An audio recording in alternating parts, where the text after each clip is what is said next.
నమస్కారం. జై కిసాన్ న్యూస్ గోదావరి గట్టు మీద కార్యక్రమానికి స్వాగతం.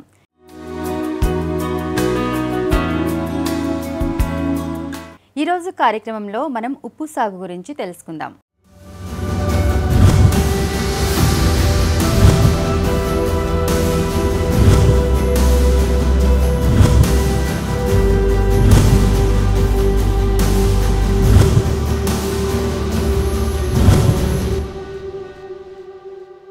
ఉప్పు మనం వినియోగించేది చిటికెడే అయినా దీని ఉపయోగాలు మాత్రం బోలెడు.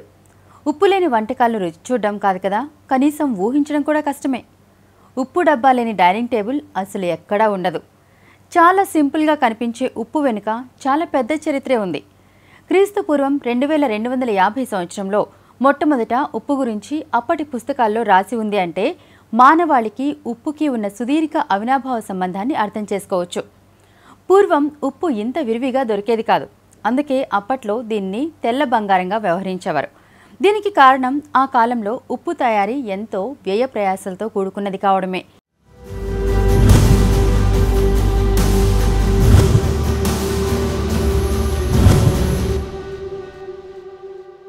ఇప్పుడు ప్రపంచవ్యాప్తంగా ఏటా 2.70 మిలియన్ మెట్రిక్ టన్నుల ఉప్పు తయారు చేయబడుతోందని ఒక అంచనా.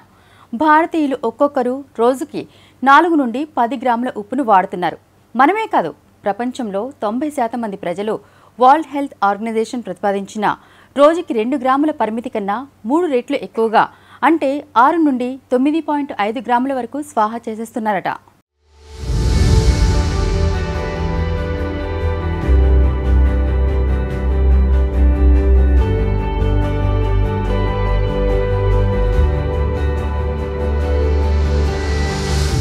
మనకు సాధారణంగా కనిపిస్తూ తక్కువ ధరకే లభించే ఉప్పు తయారీ నిజానికి ఎంతో ఖర్చుతో కూడుకున్న వ్యవహారం.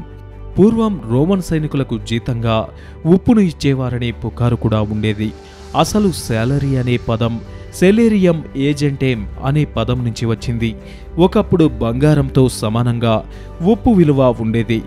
ఉప్పు తయారీ ఎంత కష్టమైన ప్రక్రియో మనం ఊహించుకోవచ్చు. 20వ శతాబ్దంలో ఇప్పుడు ఇథియోపియాగా పిలిచే అజెస్సినియా ప్రాంతంలో ఉప్పుతో తయారు చేసిన నాణేలను కరెన్సీగా వాడేవారు. 1800వ సంవత్సరంలో మాంసాహారం కన్నా ఉప్పు విలువ 4 రెట్లు ఎక్కువగా ఉండేదని చరిత్రకారులు చెబుతున్నారు. అలాగే గ్రీకులు సూర్యుడితో పాటుగా ఉప్పుని కూడా దైవంగా భావించి పూజించేవారనేందుకు ఆధారాలు కూడా ఉన్నాయి. ఇక అమెరికా అయితే ఉప్పు కోసం అప్పట్లో పెద్ద యుద్ధాన్నే జరిపింది. 1777వ సంవత్సరంలో జనరల్ వాషింగ్టన్ పైకి అతని వద్ద ఉన్న ఉప్పు నిల్వల కోసమే దండెత్తాడు. ఇక 1812వ సంవత్సరంలో ఇంగ్లాండ్తో యుద్ధం జరిగే కాలంలో ఉప్పును తమ దేశం నుంచి తెచ్చుకునేందుకు ఎంతో కష్టతరం కావడంతో మొదటిసారిగా న్యూయార్క్ నగరంలో ఉప్పును తయారు చేసి దుకాణాలలో అమ్మే విధానాన్ని అమెరికన్లు మొదలుపెట్టారని చరిత్ర చెబుతుంది.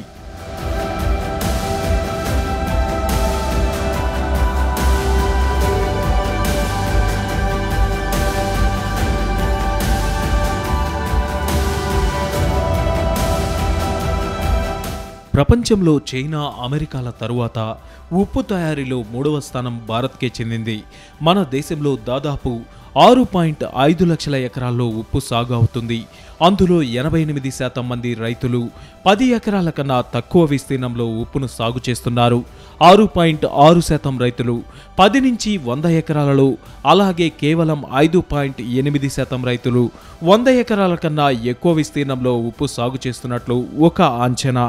మనకు స్వాతంత్రం వచ్చిన కొత్తల్లో 1,90,000 టన్నులు మాత్రమే ఉప్పును ఉత్పత్తి చేయగలిగిన మనం ఇప్పుడు 2,50,00,000 టన్నులు ఏటా ఉత్పత్తి చేయడానికి ముఖ్య కారణం ప్రభుత్వం 1962లో ఏర్పాటు చేసిన national iodine deficiency disorder control programme అని చెప్పవచ్చు.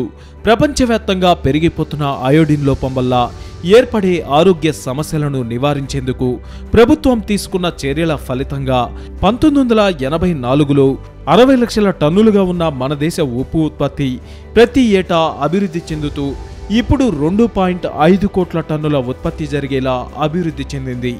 దీంతో జపాన్, బంగ్లాదేశ్, ఇండోనేషియా, ఉత్తర, దక్షిణ కొరియాలు, మలేషియా, వియత్నాం వంటి దేశాలకే కాక యుఏఈ, ఖతార్ వంటి దేశాలకు సైతం మన దేశ ఉప్పును ఎగుమతి చేస్తున్నాం. అయితే ఉప్పు తయారీ విధానం మాత్రం ఏమంత సాధారణమైన విషయం కాదు. మన దేశంలో ప్రతిరోజు 1,500,000 మంది కూలీలు ఉప్పు సాగు చేసే బట్టీలలోనే పనిచేస్తున్నారని ఒక అంచనా. నేలను చదును చేసే దగ్గర నుంచి ఉప్పును బయటకు తీసి ఎగుమతి చేసే వరకు అడుగడుగునా ఖర్చుతో పాటుగా కష్టం కూడా ఉంటుంది.